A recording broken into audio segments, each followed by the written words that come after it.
Ecologia, falar um pouquinho rapidinho, na verdade, de impacto, mas o cerne aqui é histologia, né? Foi a questão de histologia que foi separada. Então tem que saber sobre tecido, é uma questão também meio que básica, tá? É, acho que até minha avó que usa calcitran B12 ia se ligar aí nessa questão e o porquê vamos saber agora. A poluição radioativa compreende mais de 200 nuclídeos, sendo que os nuclídeos são átomos, né, que emitem núcleos de átomos que vão emitir radiação. E aí você tem vários que podem ser responsáveis pela poluição radioativa, no caso aí mais de 200. Sendo que do ponto de vista de impacto ambiental, destacam-se o Césio 137, né, que foi um dos responsáveis, eu acho, pelo acidente lá em Goiânia, tá certo? Daquela máquina de hospital que foi abandonada, um pai encontrou, tá certo? O núcleo de Césio, tá certo? Brilhava, era um núcleo radioativo, tá? Foi um dos maiores erros de descarte de equipamento hospitalar do Brasil, digamos assim. Ele levou para casa, achou bonitinho, espalhou pelos vizinhos aquele líquidozinho que brilhava. Imagina o pessoal ali recebendo radiação, sofrendo mutações naquele exato momento.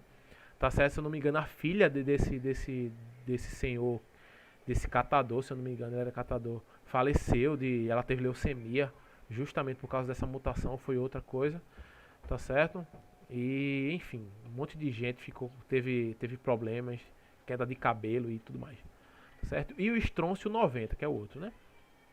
A maior contribuição de radionuclídeos antropogênicos, ou seja, feitos pelo homem, né, feitos pela nossa tecnologia, desde a extração até a purificação, no meio marinho, ocorreu durante as décadas de 50 e 60, como resultado de testes nucleares realizados na atmosfera. Então você tinha ali o pós-guerra, né, a Guerra Fria, e você tinha aquela necessidade de teste de bomba atômica, era basicamente as duas grandes potências querendo mostrar quem tinha a bomba atômica mais forte.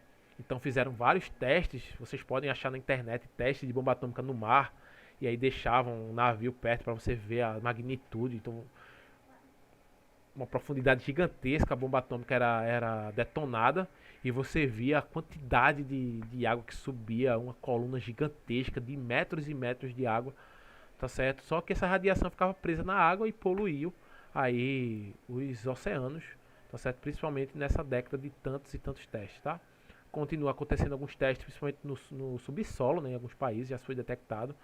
As agências que detectam terremotos, elas conseguem perceber isso, que houve um teste de bomba atômica, possivelmente em tal lugar.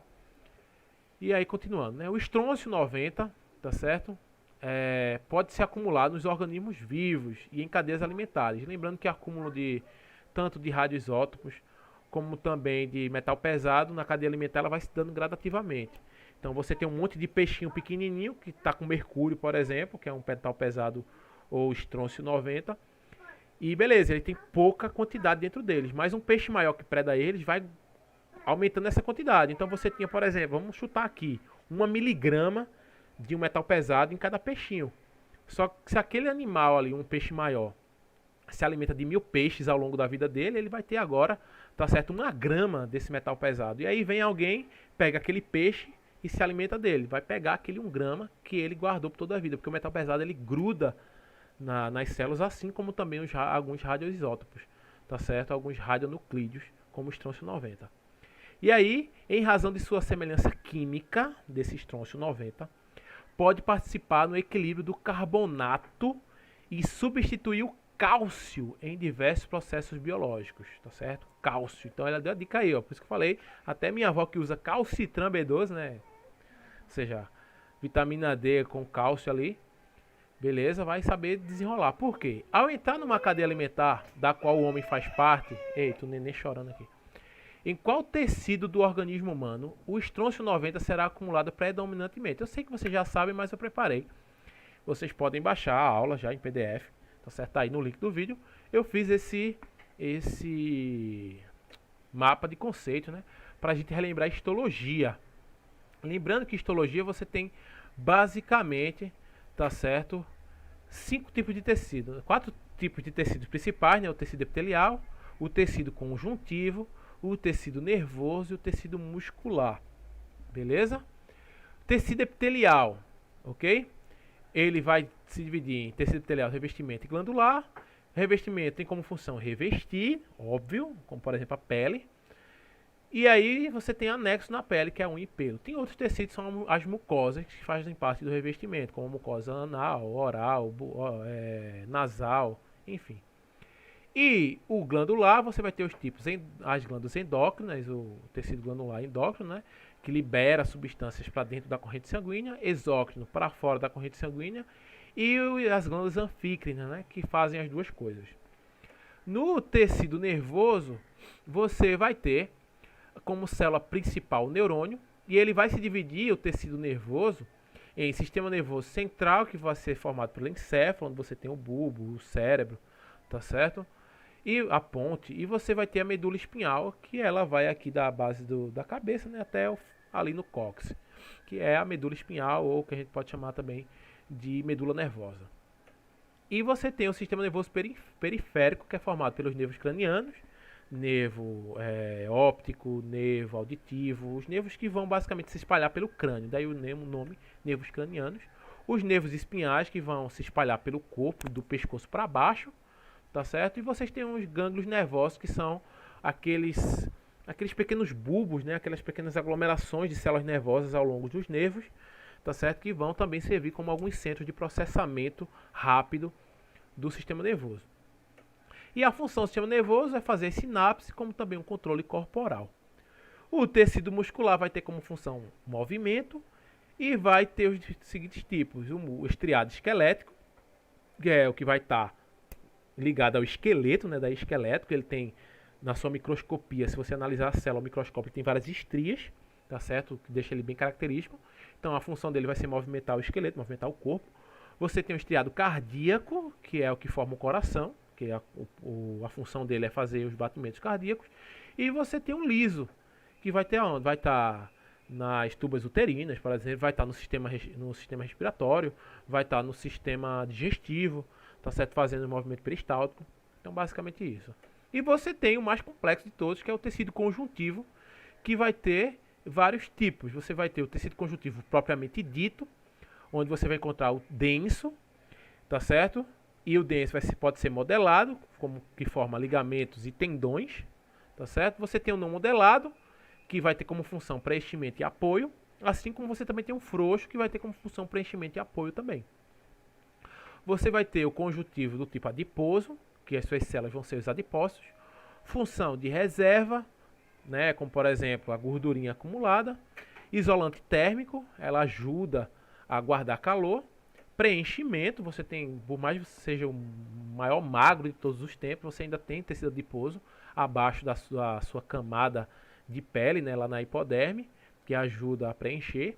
E você também tem uma certa função de proteção, né, onde tem muita gordurinha ali, aguenta mais porrada, tá certo?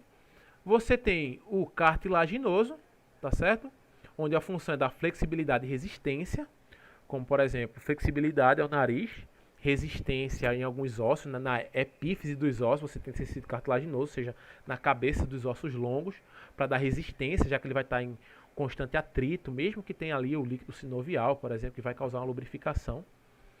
Vai formar estruturas como orelha, nariz, traqueia, os discos intervertebrais, que são os discos cartilaginosos que tem entre uma vértebra e outra, para proteger a nossa coluna. E as suas células são os condroblastos, são as células jovens, e os condrócitos são células mais velhas, tá certo? As células mais maduras. Você tem o tecido sanguíneo, também conhecido como tecido hematopoético, que vai se dividir em plasma e nas células. E quais são essas células? Os glóbulos vermelhos, que são os eritrócitos, que quando maduros a gente chama de hemácias. A função carregar oxigênio, né? Vai estar cheio de hemoglobina dentro dela, é a célula que vai dar a cor vermelha ao sangue.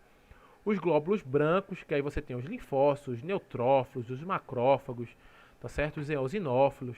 São células que vão formar o nosso sistema imunológico, basicamente. São as células do sistema imunológico que vão combater patógenos, tá certo? E as plaquetas que vão ajudar na coagulação do sangue. Então, quando você leva um corte, as plaquetas entram em ação junto com vários fatores, tá certo? Que vão desencadear uma reação em cadeia, uma reação química, enzimática, culminando na transformação do fibrinogênio em fibrina e formando ali a casquinha, o coágulo que evita que você perca o sangue até morrer. Óbvio, vai depender do corte, né? Também, se a pessoa sofrer um corte numa artéria de grosso calibre, tá certo? O risco de morrer por uma hemorragia é grande, né? A coagulação não vai dar conta do recado. E você tem, deixei por último, né? O tecido ósseo, tá certo? Que você vai ter as células, os osteoblastos, que vão pegar cálcio e vão começar a juntar naquela matriz extracelular para formar o osso, né? Tá certo? A gente nasce, basicamente, à medida que a gente vai se desenvolvendo, a gente primeiro forma um esqueleto cartilaginoso, e aí os osteoblastos entram em ação e começam a transformar esse esqueleto cartilaginoso num esqueleto ósseo, porque ele começa a introduzir cálcio, fosfato ali, o fosfato de cálcio, né? Tá certo? O flúor também entra na composição. E aí você tem uma cartilagem que vai ficando cada vez mais calcificada, formando o tecido ósseo, graças aos osteoblastos. Você vai ter os osteócitos, são as células mais maduras, as células que vão estar ali incrustadas na matriz extracelular. E você também vai ter os osteoclastos, que vão ser responsáveis por dar uma lixadinha, né, para fazer a modelagem do osso. Quando o osso também crescer demais, ele vai lá e dá uma degradada, tá certo? Eles fazem quase que o trabalho contrário do osteoblasto. Em função proteção, né, o crânio é um exemplo disso. Quem aqui nunca meteu a cabeça em algum lugar, escorregou e meteu a cabeça no chão e seu cérebro não foi esmagado, porque você tinha um crânio ósseo ali muito forte que protegeu seu cérebro de sofrer esse impacto. Então, proteção, sustentação, né? Se a gente perdesse os ossos no piscar de olhos, a gente ia virar um saco de carne, não tem sustentação nenhuma. E movimento, já que os ossos eles estão ligados com o tecido muscular estriado esquelético e nos dá movimentação. Então, os osteoblastos, os osteócitos, tá certo? E os osteoclastos vão trabalhar com o cálcio. Então, quem é que vai, qual é o tecido que mais vai sofrer com o estrôncio 90, já que ele substitui o cálcio, ele simula o cálcio, e o tecido que for trabalhar com cálcio, ele vai acabar absorvendo muito estrôncio 90. E então, óbvio, vai ser o tecido ósseo, que é o tecido que tem mais cálcio. E quando você tem muito estrôncio no ambiente e você absorve esse estrôncio, o primeiro tecido a pegar o estrôncio vai ser o tecido ósseo, porque ele pensa, ele se confunde, ele acha que é cálcio e pega estrôncio, porque é muito parecido com cálcio. Beleza? Então era saber disso, era se ligar nessa dica aí, tá certo? Qual tecido do organismo humano que vai ser mais acumulado o estrôncio seria o ósseo.